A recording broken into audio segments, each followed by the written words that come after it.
You're listening to the Water Cooler Edit with Chris and Rich. Hello everybody and welcome back to another episode of the Water Cooler Edit with my Bayut. On this episode, well, it's summertime, so that means it's incredibly hot outside and it's approaching 50 degrees pretty fast, but we've got some ways that you can beat the heat. For the first time ever, we have market reports on Ras Al Khaimah, the most popular Northern Emirates. Or is it? We'll find out more later on. And of course, if you're a football fan, well, the Premier League is starting soon, but where can you go to watch it? Well, Rich will let us know about that soon enough. So, with plenty of things to discuss, Rich is here as always. Rich, you've been enjoying the heat like myself.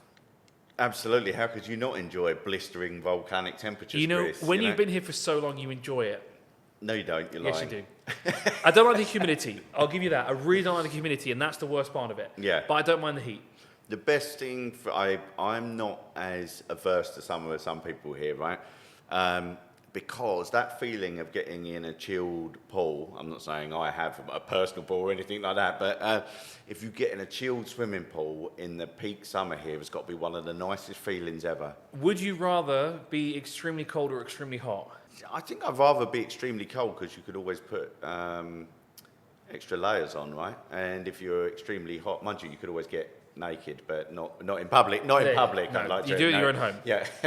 So I think I'd go with extremely cold. But I don't mind the summer. I'm not like hating it. It went for over 50 degrees for the first time a couple of weeks back, didn't it? Yeah, I'm it sure did. that won't be the only time. Definitely not. And especially if you go in the heart of the desert, it gets just hotter and hotter. But of course, let's talk about something that is very hot, and that is, of course, our first market report for a particular emirate in Northern Emirates. For the first time ever, we have one in Ras Al Khaimah. Yes, we do. We've got our first VAC market report. Obviously, every time we do the Dubai market reports and Abu Dhabi market reports, which the listeners can check out on my Bayut for sales and rent, respectively, for both Emirates.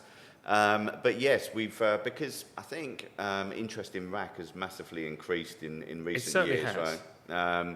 More people consider it as a location to live, even to commute to Dubai from.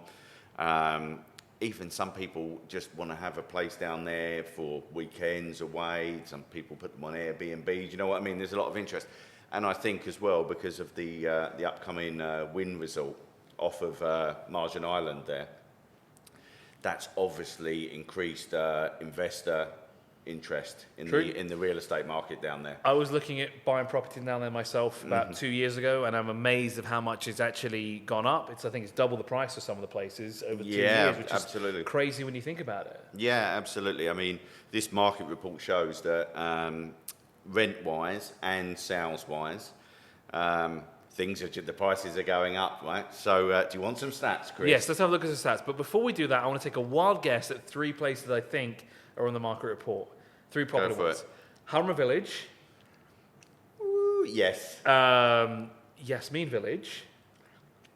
I think that's on there. I'd have to double check. I should know, shouldn't I? I should have should be there. But what would be the third one? What's the third most popular place in RAK to live at the moment? I know there's Marjan Islands. Then there's a few new clusters that started appearing here and there. But what's the one that's up the road? Oh no, it was Alhambra Village. Never mind. Mina Al Arab. Sure, you know what, we'll go with that one, because those are the only two I actually know off by heart. Right, Mina Al Arab is quite a popular one.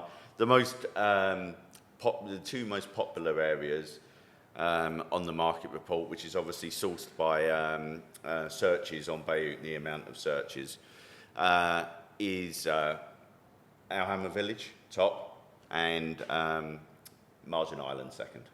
Right? So, which they're not very far from each other. If you know RAK, I mean, literally you can drive from Alhambra to Marjan in less than 10 minutes. Yep. You know. So, and look, they're quite desirable, potentially waterfront, etc. Marjan Island is where the wind resort is going to be off of Marjan Island. So, but stats. You want stats? Yeah, let's look at some stats. Okay, all right. So, the rent for villas in Alhambra Village, right? So, you've got 3-bed, 4-bed, and 5-bed villa configurations. Now, do you want to hazard a guess at the average rent? We should say this is in the first half of 2023. So January through June. Average rent for what? A three bedroom? Yeah. What do you reckon? 70,000. Yeah. See, right. That's kind of the ballpark I would have been in. Right? No, 93. For Ras Al Khaimah in the beginning of the year. Wow, that's gone up a lot. It's gone up a lot, exactly. This is the point, right? So that's for a 3-bed, an average of 93k in Al Hamra. So a 4-bedroom would be about 120? Not bad, pretty close, 114. Okay. 114. And then a 5-bedroom would be 160 probably? Right, now I'm not sure, I'd imagine the 5 beds must be huge in comparison to the 3 beds and 4 beds, right? Okay. Because this price is a bit of a whopper. 200 plus? It's an average of 341. What? Might as well rent 2 4-bedroom houses and you've got 8 rooms. Yeah, I know. So how big are these? I don't know the square footage, right? They must be an island of their own. Yeah, basically they are huge. So there you go, right? So but all those rents for villas increased up to, and he looks at his sheet, 6.5%, right? That's a substantial increase. Yeah, it is. But I think it just reflects, as we say, the increased interest, investor interest, and property seeker interest in Ras Al Khaimah. So we've got some other ones. We could move on to apartments. You want to do apartments quickly? Let's go for apartments really quickly. So we've got one studio, 1 bed, 2 bed, right? Right, well, I'm going to go Margin Island this time, all right? Okay. So how much, if you were going to buy, right, a 1-bed apartment on Margin Island, how much do you think that would set you back? So these were probably like 300-ish thousand a couple of years ago? Yeah, probably around there, yeah. They're getting close now to $500,000. They've got to be. Keep going. Really? For a 1-bedroom in Rack? Yeah, on Margin Island. I think this is the Wynn Resort, right? Of course, yeah. And they're all pretty much waterfront. Yes. So for a 1-bed, 664k. Oh, 2-bedroom, what, 800,000? Keep going. Really? Yeah. You can buy property in Dubai cheaper than this, by the way. 1,078,000 for a 2-bed. 1.7. No, 1,000,078. Oh, okay, 1.0. Okay, 1.0. Okay, cool. 1.07. Yeah. Million dirhams for that. And the 3 beds we're into Burger King territory again. 2 or Whopper.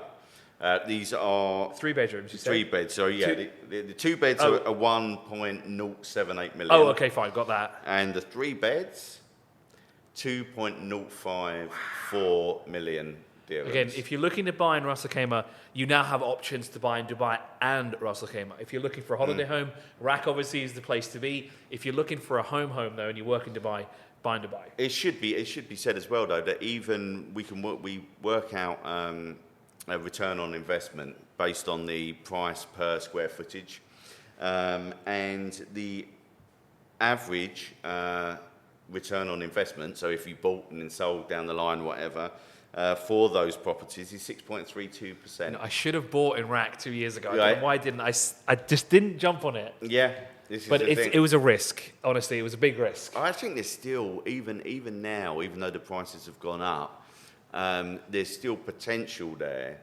to make money down the line, because I could be wrong, I'm not any expert, so please don't take my advice, but I see it unlikely that those prices are going to dip. Not anytime soon, that's for sure. Yeah. With the hype of Wynn obviously coming in, Iraq is starting to become a real hotspot of the Northern Emirates. They're really developing the area. There's a lot of places down there. Millionaire migration continuing. Exactly. Right? Yeah. And it is a very beautiful location. Rak has a lot of natural beauty there. Mm-hmm. They've got the mountainous regions, they've got the waterfronts. It's a lot. And it's still relatively quiet. It's still a calm place to be. If you don't like the hustle and bustle of Dubai or Abu Dhabi, of course, Ras Al Khaimah is a bit more quaint. It's a bit more quiet.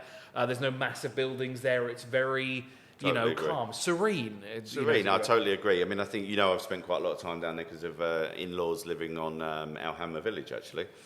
It is very peaceful in comparison, and sometimes it's kind of nice just to get out of Dubai for the weekend and just get there and you just feel a little bit more chilled out, right? You know what I mean? It's just so you can kind of, I don't know, what's the word?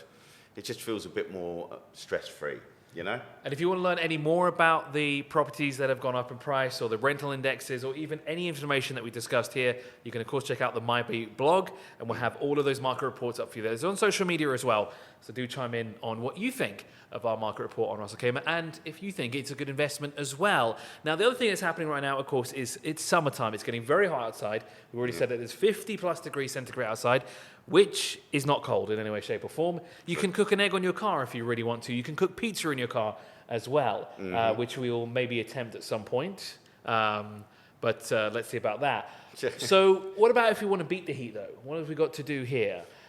Before we do that, though, I've got to say, Modesh and his love interest or friend or his friend, his is female friend, only 26 years old. Yeah, I have been here longer than he has. there you go. But you're. I thought he'd been here longer than that. Yeah, Modesh has been around. Well, this is the 26th year of Dubai Summer Surprises. So And- Modesh is 26 years old. Has an age today. He certainly has, and I want to know his skincare routine. So, And what exciting and things? Dana, by the way, Modesh and Dana. No, it's Modesh, OG Modesh, all the way. He's the best, 100%. So what fun things can we do starting from the 26th of June? It was the 29th of June it started. Okay. It runs to the 3rd of September. There's various things ongoing. I mean, obviously you get the raffles that people with some really damn good prizes going on. Daily raffles, discounts, flash sales. And all the major malls participating, all the major brands participating. It is worth getting involved, getting to a mall if you can, which most people can because there's so many of them here, it's not hard. Great way to beat the AC as well, by the way. Yes, this is true. Sorry, great way to beat the heat. Yeah, Free AC. that it is. What else can we say about summer surprises? We can say that there is Modesh World. He's got a whole world now, unbelievable. Yeah, it has. What have I got after 28 years of being here? I don't have a world. Modesh does. Yeah, he does. There's no Chris World. Now there needs to be one. I think there should be. I'd rather go to Chris World than Modesh World. It'd just be full of video games. Oh, it would be, but not the car thing. I don't want the car thing, just the video game. No, we'll have thing. video games and we'll have cars on one side. So I can spend my time in the video game. Yes, and then there'll be a shop that sells Hawaiian shirts exclusively. Fantastic. Well, I'll put your face on one of them as well. Oh yeah, cheers. No one needs that. Put it on the back as well. Yeah, put it on the put it at back. the front actually. Brilliant. So Chris World, if you can't make it to Chris World, go to Modesh World, and look, it's great for the kids. It's got everything you would expect. It's the soft play areas, all the rest of it, and you know it's not easy. I know obviously we know a lot of families. Sometimes the mum and the kids will go back, or the whole family will go back somewhere for summer, cooler climes, you know. But it's not possible for everyone, right? So there are some people here who are looking for things to do with their kids that is not overly expensive, right? And because some places here, we all know, you know, the cost of living isn't cheap. It's not cheap anywhere in the world, right? The way things are going. But yeah, so I think Modesh World is a good shout, and you might actually get to take a picture with Modesh himself and Dana. The man, the myth, the legend. Yes, it's true. Yeah. Yes, Should we go and get a picture with Modesh? I must have one somewhere. I've got to find that. You need to find that. The OG Modesh as well. We need. Does he still have that body that looks like an accordion? He does a bit, yeah. Okay. He does, yeah. Pick him up and squeeze him. Yeah, see what noise he makes. Yeah, just squeeze, start playing the tune. I wonder if he makes like like when a kettle starts boiling and you get that whistling. Yeah. Well, kind of like that, yeah. Yeah, summer surprises, a right? high pitched. Like, That's the summer surprise. That's it, yeah. The noise Modesh wakes. That is, Modesh, squeezing Modesh is Yes, the summer exactly. surprise. And what noise will come out? So, atop of Dubai Summer Surprises, if you're a football fan, the Premier League is back. I am, of course, the biggest football fan you could ever come across. My favourite team is... I don't have one. I'm gonna quiz you. Name me a Premier League side, not one of the famous ones. So you can't have Man U, Arsenal, Liverpool, right? So name me another one, and not Man City either. The last time I watched a Premier League game was probably 98 or something like that. 98, so just the 25 years ago. Only a quarter of a century. I only watch football because of the World Cup. That's it. That's the only time I ever watch football. Now, I am from nearby Crystal Palace, and I was aware they were in the Premier League. The Champions League is something else. Yeah. They're aware they were in the Premier League at one point. I think they might still be in there. But of course, this is the new season. Is that what you're going for? Now, I know that the bottom 5 or bottom 3 get relegated? Bottom 3 get relegated, and then the 3 from the lower league, come in. 1 comes up through the playoffs and the 2 top ones. Oh, so, 3 down, 3 up, essentially. Okay. Right. So... Are you going Crystal Palace? Crystal Palace. Is that your final answer? Do I want to lock it in? Are you locking it in? Let's do it. Let's lock Crystal Palace in. Locking in Crystal Palace. You're correct. Hey, they are yes. a Premier League side. What are they seeded for this year? Look, for Crystal Palace, without being patronising, probably a mid-table finish is considered a good season. If they finish like 8th or 9th and have a good run in one of the cups, happy days. Their fans will pretty much be happy with that, right? So, but they're in there, so good shout. Yes. August the 12th, Premier League kicks off. Who are the new teams that are evented now? Yeovil, obviously, they're number 1. Yeovil, goes without saying. Nottingham Forest. No, Nottingham Forest are actually up. They came up the season before last and stayed up last season, so they are in the Premier League. Damn, I should have gone with them. Yeovil, I don't even know what league they're in now. I think probably League 4? Yeah, it might be, or it might be non-league, which is League 5. Okay. Call it non-league. It's like where it goes amateur rather than professional. So, but they are a football club in some shape or form. So, who have we got? Right, so Burnley came up. I think who said Sheffield United, Burnley, and Luton Town. Luton Town came up, and their ground is so small that they're having to build a new terrace, right? A temporary stand, just so it passes the kind of parameters to be able to host Premier League football. There you go. So I think our office is bigger than Luton's ground. Okay. I didn't know Luton had a football team. I know they have an airport. I know that. Yeah, they do. I'm pretty sure that's quite small then. It is indeed. And look, they were a Division 1 club. That's what the Premier League used to be called, way back in the 80s. Yeah. But then they disappeared and they went all the way down, like into non-league, and they've come all the way back up again. So it's a bit of it's kind of a sporting fairy tale. Okay. Right. I wonder how many of our fans are Luton supporters. Not many, I wouldn't have thought. Okay. Yeovil, that's where it's at, isn't it? Yeah, they're all Yeovil fans, mate. That's it. So, of course, the Premier League starts when? 26th of August? It starts on the 12th of August. Well, I really like the 26th I take that back, actually, right? So, it starts on the 11th of August, which is a Friday, because there's one game on the Friday night, which is Burnley against Man City, which is the first televised game.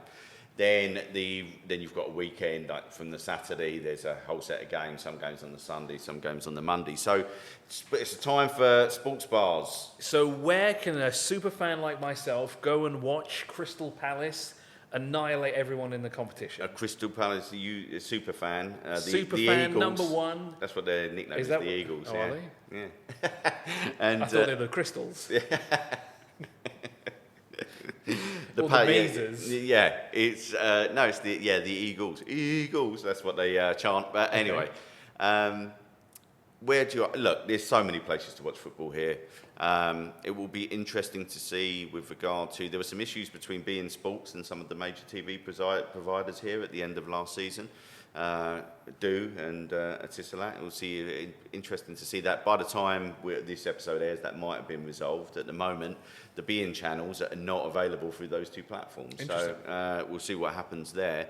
But there are other ways. I mean, sports bars will have beIN satellites, etc. So one of the ones I like, I've got a bit of a soft spot for Buffalo Wings and Rings. I know I've said this before on here, but they've got one in DIFC and one in JLT. They usually have good deals on drinks and just a good atmosphere to watch live sport. And always, for me, chicken wings, boneless, bone-in, happy days. You know, I do love a chicken wing, Chris. How about you? I do like chicken wings, but I like bone out, so I like chicken nuggets. Oh, you like almost like chicken tenders, right? Basically, yeah. Yeah, that's a good shout as well. Yeah. I'll tell you. I'm prone to swallowing things like that, so I avoid Oh, so you could just like whack a chicken. You put a chicken wing in and just swallow it. Exactly. Bone in. Yeah. You could be like a cartoon. You know, they used to do that and spit Oh the bones yeah. out. That's what I was trying to replicate, but then I just end up swallowing all the bones instead. Not a good idea. No, probably not actually. Maybe a slight chance of chokage. Yes. So where else can we go? Obviously, Irish Village is going to be a popular one to watch the football. Yeah, Irish Village is always popular. Any of the Irish bars really, right? McGettigans, McCafferty's. Mr. Toads, I guess, as well. Mr. Toads at the Premier Inn, they show a lot of live sport. You've got a fair few Premier Inns in now, and I believe they all have Mr. Toads in them. Obviously, you know my local one in DIP. But look, it's take your pick really. It's just about what kind of budget you're playing with, because obviously some places will have better deals on drinks than others. Whether some people might not want to go somewhere where there's alcohol. So you've got places like Buffalo Wild Wings on the Beach Road, which is a great place to watch live sport, but it doesn't serve, it's dry, right? So no alcohol. So there were some people, maybe more of a family atmosphere, right? Yep. You know. So and we've got articles on my Bayut, best sports bars, best places to take kids for various family-friendly restaurants. Best teams to support as well. Well, the best team to support is always Arsenal, obviously. Oh. No, it's not. Sorry, what am I saying? It's Man City. No, it's Luton. What we call Luton Town. Luton Town. Okay. Yeah, there you go. We're all Luton fans now. Yes, we're all Luton fans. Why Manchester City though? Well, Manchester City, Abu Dhabi. Oh, yes, the connection there. They won the treble last year as well, so they've been phenomenally successful. They beat my team at Arsenal to the league championship. We finished second. They finished first. So we'll see what happens this year. It's all on, Chris. It's all on. Well, that's all we have time for today. Thank you so much for joining us on this episode of the Water Cooler Edit. Of course, if you want to learn any more about the subjects that we discussed on this episode, you can of course check out the You can, of course, check out the My Bayut blog, which is Bayut.com/MyBayut. Thank you so much for listening. Thank you so much for joining. And do tell us down below who your favourite football team is and where you think is the best place to go to watch the football. Don't say you're home, because we can't come round to your house. You're listening to the Water Cooler Edit with Chris and Rich.